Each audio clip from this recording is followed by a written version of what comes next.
గత కొంతకాలంగా Asian PG and hostels మీద ఒక ఇష్యూ అయితే నడుస్తుంది. ఇక్కడ కొన్ని అసాంఘిక కార్యకలాపాలు జరుపుతున్నారని ఎవరైతే లీజుకు తీసుకున్న వ్యక్తులున్నారో, వాళ్ళు ఇక్కడ హాస్టల్ అమ్మాయిలతోని అనైతిక కార్యకలాపాలు చేపిస్తున్నారని చెప్పైతే ఒక అమ్మాయి వీడియో విడుదల చేయడం కూడా జరిగింది. ఆ విషయం తెలుసుకున్న బొంతు రామ్మోహన్ గారి అత్తగారైతే గూడా వాళ్ళని నిందించడం గానీ, వాళ్ళని ఇక్కడ నుంచి పంపించి వేయడం కూడా జరిగింది. సో, అసలు నిజమేంటి? వాళ్ళేంటంటే వాళ్ళు విక్టిమ్స్‌గా చెప్పుకుంటున్నారు. అసలిక్కడ జరిగిన విషయం వేరు. దాని గురించిన విషయాలన్నీ చెప్పడానికైతే మనతో పాటు ఈరోజు బొంతు శ్రీదేవి గారు ఉన్నారు. సో, ఆవిడని అడిగి తెలుసుకుందాం. మేడం చెప్పండి అసలు వాళ్ళేంటంటున్నారంటే మీరు వచ్చి దాడి చేశారని చెప్తున్నారే తప్ప, అసలు వాళ్ళేం చేశారు? ఇక్కడ ఏం జరుగుతూ ఉండేది అన్నది మీ మాటలో తెలుసుకోవాలనుకుంటున్నాను. సో ఇది నా పుట్టినిల్లు.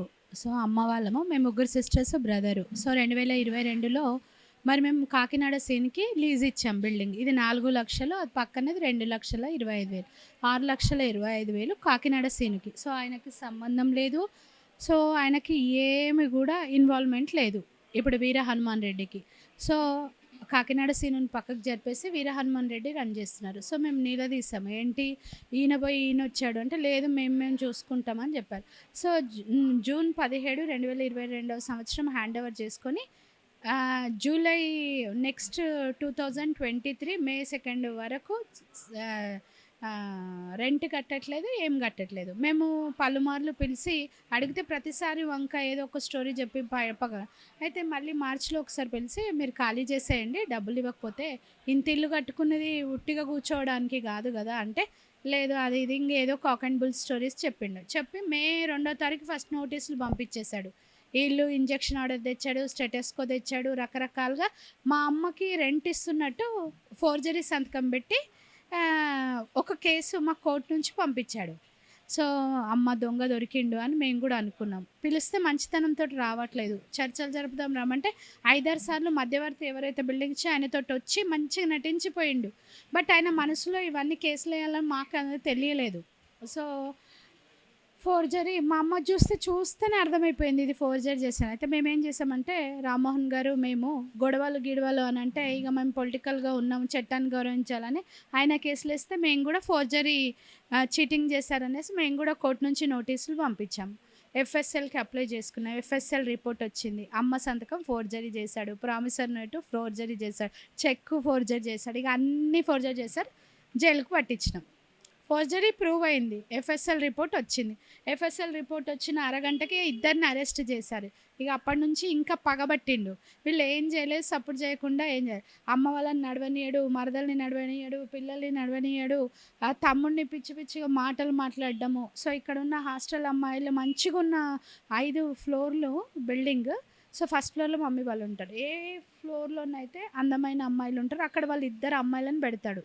అందులో అమ్మాయిలు కదలికలు పసికడతా ఉంటాడు వాళ్ళ కొడుకు కోసం, ఆయన కోసము. సో పడితే పడతారు, లేకపోతే లేదు. సో అమ్మాయిలే మొన్న చెప్పిండ్రు. సో ఇదంతా జరుగుతున్న తంతులో ఏమైంది అని అంటే, ఎఫ్ఎస్ఎల్ మేము ఎవిక్షన్కి పెట్టుకున్నాము.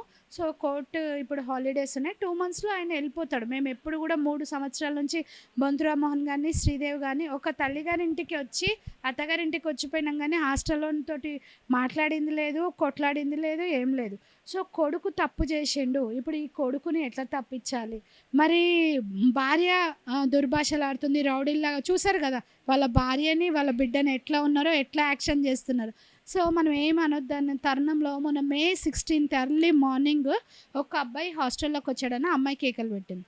17వ తారీఖు సేమ్ అదే అబ్బాయి ఇంకో రూమ్లోకి పోయిండు.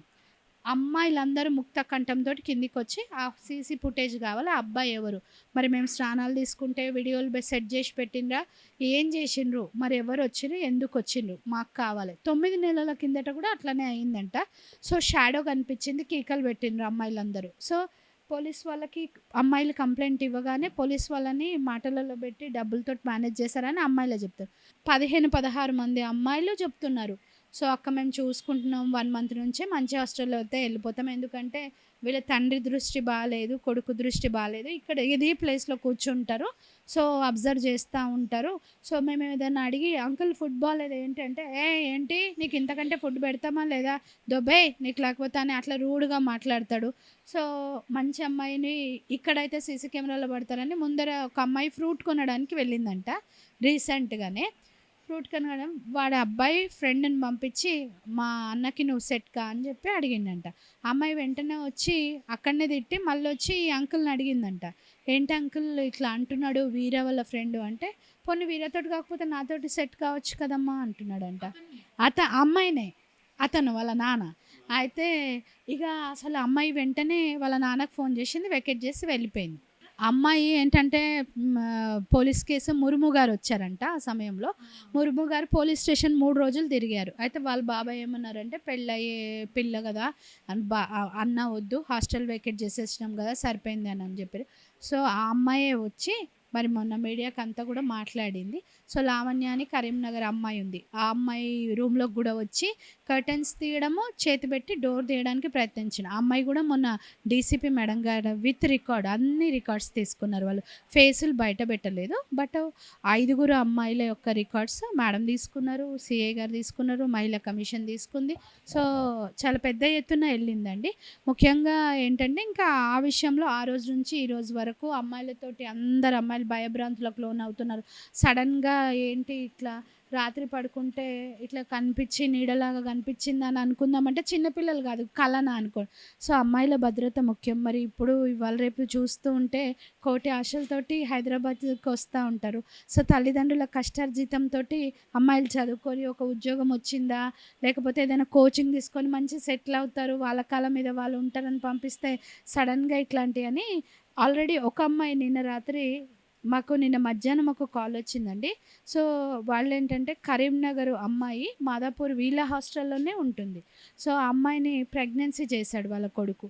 సో, వాళ్ళ లాయరే వెళ్ళి కాంప్రమైజ్ చేసేసి వచ్చాడు. కావాలంటే కరీంనగర్ పీఎస్‌లో వీర హనుమాన్ రెడ్డి మీద కొడితే వచ్చేస్తది. సో, అక్కడ. అంటే సో, ఇక్కడ వీళ్ళేంటంటే హాస్టల్‌లో జాయిన్ అయిన అమ్మాయిలందరిని టార్గెట్ జేసుకొని ఇదే పని. అంటే మరి ఇప్పటిదాకా ఏ అమ్మాయి గూడా అంటే కంప్లెయింట్ ఇవ్వలేదా? లేదంటే వీళ్ళని ఎందుకు అరెస్ట్ చేయట్లేదంటారు? అయితే అంటే ఇప్పటివరకు ఎవ్వరు గూడా మనసులో అంటే మనం బయటపడితే మీడియా వస్తది, అదొస్తదని అమ్మాయిలు భయపడతారు పెళ్లి గాని అమ్మాయిలు. సో, నార్త్ ఇండియన్ అమ్మాయిలు ధైర్యం చేసి ముందరకొస్తే, మన తెలంగాణ అమ్మాయిలు, విజయవాడ అమ్మాయిలు వాళ్ళు గూడా ముందరకొచ్చి జరిగింది చెప్పారు. చాలా సంతోషం అనిపించింది. అంటే ఒకరు వాళ్ళ పక్కన అండగా ఉంటే వాళ్ళు చెప్పారు. సో, వాళ్ళన్నీ గూడా జూసారు. ఇంకొకటేంటంటే పంజాగుట్ట పీఎస్‌కి మీరు వెళ్ళండి మీడియా వాళ్ళు. సో, ఎన్ని కేసులున్నాయో మీకు తెలుస్తది. ఎస్ఆర్ నగర్‌లో ఎన్ని కేసులున్నాయో వీర హనుమాన్ రెడ్డి, శివపార్వతి అంటే అమ్మో! వాళ్ళా అంటున్నారు పోలీసోళ్ళే. అంటే పదే వాళ్ళే తప్పు చేసి వాళ్ళే 100కి డయల్ చేస్తారని పోలీస్ వాళ్ళే చెప్తా ఉన్నారు. సో, మధురా నగర్ పీఎస్‌లో మైనర్ బాలిక కేసు కూడా ఆ అబ్బాయి మీద వాళ్ళ కొడుకు మీద ఉన్నది. సో, ఎల్లారెడ్డిగూడలోకి మీరు వెళ్తే ఇప్పుడు సో, మొత్తం ఎల్లారెడ్డిగూడ అంతా కూడా కట్టగలుపుకొని మరి వాళ్ళని పెడుతున్న హరాస్మెంటు, అరాచకాలు మరి మా ఇష్యూ అయినంక వాళ్ళ ఇష్యూ కూడా గత కొన్నేళ్లుగా జరుగుతుంది. వాళ్ళని కూడా బతకనిస్తలేడు. సేమ్ హస్బెండ్, వైఫ్ ఇద్దరు. మరి అక్కడే ఉంటూ దౌర్జన్యం. సేమ్ మాదాపూర్ హాస్టల్ కూడా అంతే. అంటే వీళ్ళకి మొత్తం ఎన్ని హాస్టల్స్ ఉన్నాయి? వీళ్ళు ఎన్ని చోట్ల లీజ్‌కి తీసుకున్నారు? వాళ్ళు ఎన్ని చోట్ల తీసుకున్నారో తెలవదు గానీ 7 హాస్టళ్ళకి వాళ్ళు కిరాయి ఇవ్వట్లేదు. 7 హాస్టళ్ళ ఓనర్స్‌ని ఇట్లనే ఇబ్బంది పెడుతున్నారు. సో, అందరూ గూడా పోలీస్ వాళ్ళని అప్రోచ్ అవుతున్నారు. సో, ఈ స్పెషల్ కేస్ కింద పరిగణిస్తున్నారు ఇప్పుడు.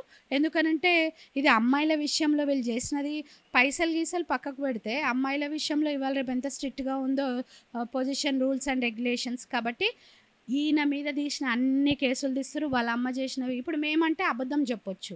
కానీ అందరూ అయితే అబద్ధం చెప్పరు కదా మేడం.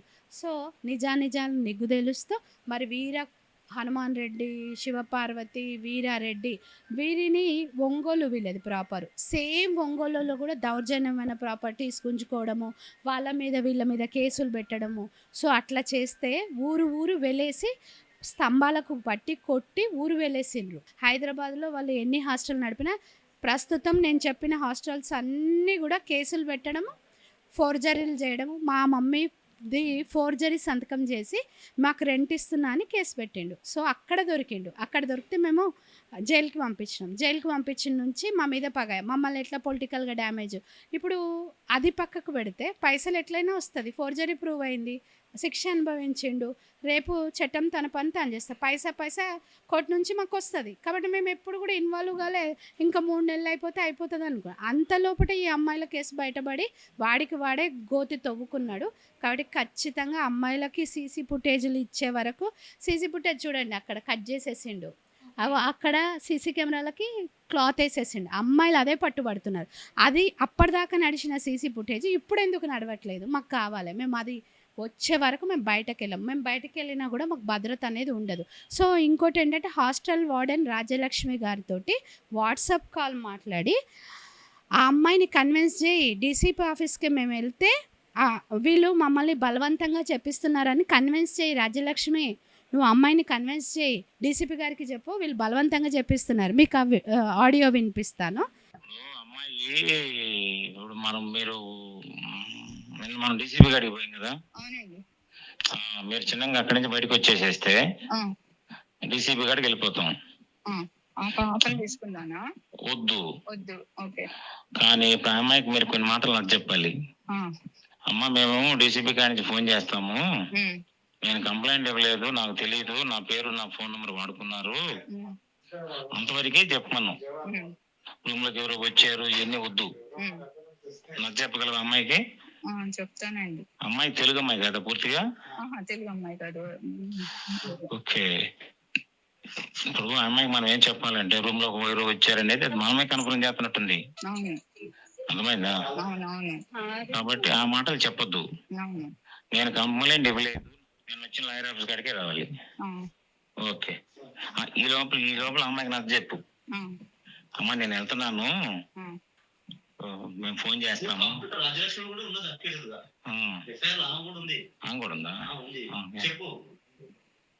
సరేనమ్మా, ఉమ్, అమ్మాయికి నాకు చెప్పండి. ఉమ్, అమ్మ, మేము డీసీపీ కాడికి వెళ్తున్నాము, పోలీసులు అనొద్దు, డీసీపీ అను. ఉమ్, పోతున్నామమ్మా, ఒకవేళ అక్కడి నుంచి ఫోన్ చేస్తాము, ఉమ్. నువ్వు నేను కంప్లైంట్ ఇవ్వలేదు, నాకు సంబంధం లేదు, నేను ఎక్కడ సంతకం పెట్టలేదు అని చెప్పమ్మా, ఇంకేమీ చెప్పొద్దు. ఉమ్, ఆ? ఉమ్. మేము అందరం ఉన్నాము, ఆంటీ ఉంది, అంకుల్ ఉన్నారు, నీకు అండగా ఉన్నారు, నీకేం టెన్షన్ లేదని చెప్పు.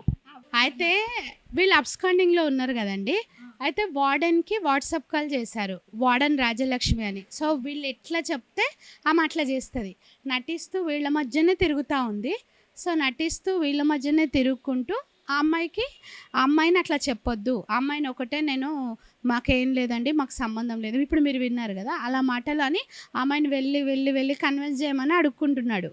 సంబంధించిన అమ్మాయిలు కూడా ఇక్కడ ఉన్నారని అంటున్నారు కదా, కొంతమందిని కన్విన్స్ చేయించడానికి, అంటే వాళ్ళకి కమిట్ చేయించడం కోసం ఇక్కడ కొంతమంది అమ్మాయిలు పెట్టుకుని ఉన్నారా ఇప్పటికి? వాళ్ళు అయితే ఇప్పుడు లేరు, ఎందుకంటే వాళ్ళకి మొత్తం సినారియో అర్థమైపోయింది, వాస్తవాలు తెలిసిపోయినాయి, వీళ్ళు ఫ్రాడ్ చేస్తారని. ఇప్పుడు వాళ్ళు కూడా కేసులో ఇరుకుతారని అర్థమైపోయింది. ఒక అమ్మాయి పేరు చెప్పను. సో నిన్న ఆ అమ్మాయి వెళ్ళిపోయేటప్పుడు అసలు నేను ఇన్ని రోజులు వాళ్ళు ఏం చెప్పినా అది చేశాను మేడం, బట్ ఇక్కడ జరిగిన సంఘటన పూర్తి రివర్సు. ఆ పైన ఓనర్స్ని ఇబ్బంది పెడుతుంటే కూడా చాలాసార్లు బాధ అనిపించింది, కానీ ఇది నిజం అనుకున్నాము. బట్ ఫోర్జరీ ఎఫ్ఎస్ఎల్ రిపోర్ట్ చూసి నేను రియలైజ్ అయినాను వాళ్ళ సైడ్. ఐఎమ్ వెరీ సారీ అని అమ్మగారి దగ్గరకు వచ్చి, సారీ అమ్మ, నేను మిమ్మల్ని వాళ్ళకి అన్నీ హెల్ప్ చేశాను, సో ఇట్లాంటి వద్దు, ఇంకా నేను వెళ్ళిపోతున్నా, ఇట్లాంటి జీవితంలో ఆంధ్ర ఫీలింగ్ అని నేను అట్లా చెప్పాను. సో వాళ్ళు నాతో చాలా మిమ్మల్ని ఎన్నో మాటలు అనిపించారు. నిన్న కూడా నేను వాళ్ళకి మెసేజ్ పాస్ చేశాను, ఐఎమ్ వెరీ సారీ ఆంటీ అని వెళ్ళిపోయింది. మరి తప్పు చేయలేనప్పుడు భర్త భార్య కొడుకు వచ్చి ప్రూవ్ చేయండి. మరి సీసీ కెమెరాలు ఫుటేజ్లో అంటే అమ్మాయిలు వాళ్ళు తెచ్చుకున్నారు బాయ్ ఫ్రెండ్స్, అంటే ఇక్కడ మరి వాళ్ళు వార్డెన్స్గా ఉండి వాళ్ళు ఏం చేస్తున్నట్టు? అయితే వాచ్మెన్ ఆ రోజు పంపించేశారు. వార్డెన్ సపోర్ట్ చేయకుండా రోజు ఇక్కడే ఉంటుంది, ఇక్కడ లేకుండా లోపల రూమ్లో పోయి పడుకుంది. అది కూడా సీసీ ఫుటేజ్లో ఉంది. కాబట్టి ఆమె కూడా తప్పు చేసింది అనేసి ఆమెకు కూడా తెలుసు. ఆమె కూడా తెల్లారి హార్ట్ వచ్చినట్టు యాక్షన్ చేస్తూ ఉంది. బట్ ఆమె యాక్షన్లోనే అర్థమైపోయింది. బట్ పోలీసులు తెలుస్తారు కదా ఏదైనా. సో వాళ్ళు ఏంటంటే అండి, cheaters, they are very cheaters. అన్నీ చేయగలుగుతారు. ఒక లాయర్ ఉన్నాడు వాళ్ళకి, ఆయన మొత్తం ఆ లాయర్ని కూడా ఇప్పుడు అసోసియేషన్ ఉంది వీళ్ళకి, హాస్టల్ అసోసియేషన్. సో ఆ హాస్టల్ అసోసియేషన్ వాళ్ళందరూ మా దగ్గరకు వచ్చారు. వీళ్ళ వల్ల మాకు నష్టం జరుగుతుంది, ముఖ్యమంత్రి గారి దగ్గరికి మమ్మల్ని తీసుకెళ్ళండి మేడం, ఎందుకంటే మీరు రూలింగ్ గవర్నమెంట్లో ఉన్నారు, వీడి అరాచకాలు వీడు చేస్తున్నాయి అన్నీ మేము చెప్తాము, హాస్టల్ అసోసియేషన్ మేము అందరం వస్తామని. రీసెంట్గా భాస్కర్ గారు ప్రెసిడెంట్ అయ్యారు, ఆయన రాజశేఖర్ గారు ఇక్కడ ప్రెసిడెంట్ గారు. సో మళ్ళీ స్థానిక corporator last time Vijay Kumar DCP గారి దగ్గరికి వచ్చిండ్రు, పోలీస్ స్టేషన్కి వచ్చింది. మొన్న కూడా తను ఏంటంటే మా సొంతం కజినే, వాళ్ళు మొన్న ఇల్లు వదలాలంటే మా ఇంట్లోనే ఉన్నారు, లిటరలీ లైవ్ వాళ్ళు చేస్తున్న అరాచకాలు చూసింది. సో మొన్న కూడా తను చూసిందంతా కూడా చెప్పింది. మేడం ఇప్పుడు ఏంటంటే ఏదైనా ఇష్యూ ఒకటి బయటకు వచ్చిన తర్వాత కాకుండా అప్పుడు ఆన్ స్పాట్లో అమ్మాయిలు కానీ ఎవరు కానీ ఎందుకు రియాక్ట్ అవ్వలేదంటే రీజన్ ఏమైనా చెప్పారంటే వాళ్ళని బెదిరించడం ఏమైనా జరిగిందా? ఇప్పుడు ఏంటంటే ఒక్క నిమిషం అండి. సో ఒక అమ్మాయి పేరు చెప్పను. ఆ అమ్మాయికి ఒక్క నిమిషం ఉండండి, నేను మీకు చూపిస్తాను. అయితే వీళ్ళే ఒక పోలీస్ ఎఫ్ఐఆర్ క్రియేట్ చేశారు. ఒక్కటే నిమిషం, నేను వాళ్ళే పోలీస్ ఎఫ్ఐఆర్ క్రియేట్ చేసి నువ్వు కేసులలో పెడతాము, నువ్వు నిజాలు చెప్తే నేను కేసులలో పెడతాము అనేసి ఒక్క నిమిషం చూపిస్తాను. ఇదండి, ఇది అమ్మాయిల హాస్టల్. గీజర్ రిపేర్ అయిందని పోయిండు. వీడు ఇటు తిరిగితే బయట డోర్ తెరిచింది, సీసీ కెమెరా పడతాడని అటు సైడ్ పడుకొని అమ్మాయిని मेरे साथ आओ मेरे पास रहो हम दोनों अच्छा रहेंगे ఇది చూడండి, పడుకున్నాడు, మంచి కనిపిస్తున్నాడా సార్? అయితే అటు సైడ్ తిరిగి మాట్లాడుతున్న మాటలు వాళ్ళ అమ్మాయిలే ఇచ్చారు. ఇది చూడండి, ఇది రూమే అండి, బెడ్ చూడండి. బెడ్ మీద గీజర్ పాడైందని వార్డన్ని తీసుకొని పోయి వార్డన్ బయట నిలబడితే ఇక్కడ అమ్మాయి ల్యాప్టాప్ చూడండి, ఇక్కడ ల్యాప్టాప్ కనిపిస్తుందా? అమ్మాయి ఇక్కడ కూర్చుంది, అక్కడ సైడ్ తిరిగి ఇటు తిరిగితే సీసీ కెమెరా కనిపిస్తుంది అనేసి అటు తిరిగి మాట్లాడుతున్నాడు వరుసగా. రూమ్లోకి వెళ్ళి పడుకొని బెడ్ మీద పడుకొని రూమ్లోకి వెళ్ళి బెడ్ మీద పడుకొని ఇక అమ్మాయితోటి హిందీలో మాట్లాడుతున్నా. అమ్మాయి అక్కడ లేదని తెలుస్తలేదు, కూర్చుంది ఇట్లా. వాడు పక్కన వెళ్ళి వాళ్ళ అమ్మాయి ఇంకో ఫ్రెండ్ని పిలుచుకొని వచ్చింది. ఇది ఒకటి వాళ్ళ అమ్మాయిలు ఇచ్చినవి ఇవి ప్రూఫ్స్. ఇవన్నీ కూడా మేము సబ్మిట్ చేసాము సార్కి, డీసీపీ గారికి చేసాము. ఇవన్నీ ఈ విషయాలన్నీ తెలిసిన తర్వాత ఈ హాస్టల్లో ఉండే అమ్మాయిల పేరెంట్స్ వచ్చి వాళ్ళు మీతో మాట్లాడడం జరిగిందా? మీకు ఒక విషయం ఏంటంటే వాళ్ళందరూ పేరెంట్స్ వాళ్ళందరూ ఏడ్చుకుంటూ 3 రోజులు నిద్రపోలేదు. సో మీ పేరెంట్స్కి చెప్పమన్నాం, ఎందుకంటే మేము ఇదే హాస్టల్లో ఉంటున్నామని అనుకోండి, ఆల్రెడీ సోషల్ మీడియాలో వైరల్ అయింది. సో రేపు అమ్మాయిలందరికీ పెళ్ళి కావాల్సిన అమ్మాయిలు, సో మనం వాళ్ళ లైఫ్లో ఖరాబ్ చేస్తామని సో గ్రూప్ కాల్ పెట్టి పేరెంట్స్కి చెప్పి సో అందరూ వాళ్ళ బ్రదర్స్ కానివ్వండి వాళ్ళ మదర్స్ కానివ్వండి వచ్చి చాలా జాగ్రత్తగా వాళ్ళని తీసుకొని వెళ్ళారు. సో అంత క్లోజ్. మరి ఇప్పుడు ఎవరైతే అబ్స్కాండ్ అయిపోయి ఉన్నారో, ఇప్పుడు ఎవరైతే వాళ్ళిద్దరు ఉన్నారో వాళ్ళిద్దరి మీద మీరు ఎటువంటి యాక్షన్ తీసుకోబోతున్నారు? వాళ్ళని ఏ విధంగా మీరు చట్టానికి అప్పగించబోతున్నారు? అదంతా కూడా పోలీస్ వాళ్ళు చూసుకుంటారండి. అన్ని ప్రూఫ్స్ ఉన్నాయి కాబట్టి చట్టం తన పని తాను చేసుకుంటాం. Thank you. సో చూస్తున్నారు కదా, వాళ్ళు తప్పులు చేసి ఎవరైతే తప్పు చేసిన వాళ్ళు ఉన్నారో వాళ్ళే విక్టిమ్స్ అని చెప్పుకుంటూ ఇక్కడ హాస్టల్లో ఉన్నటువంటి అమ్మాయిలని అయితే చాలా ఘోరంగా కూడా వాళ్ళు ఒక ట్రామాకి గురి చేశారు. అమ్మాయిలందరూ కూడా చాలా భయపెట్టారు. సో వాళ్ళనైతే కూడా మేము చట్టానికి అప్పగించడానికి సిద్ధంగా ఉన్నాం. వాళ్ళు చట్టం కూడా తన పని తాను చేసుకుంటుందని అయితే కూడా మనకి బొంతు శ్రీదేవి గారు చెప్పడం జరిగింది. కెమెరామ్యాన్ సుధాకర్తో కీర్తి, 9+ న్యూస్.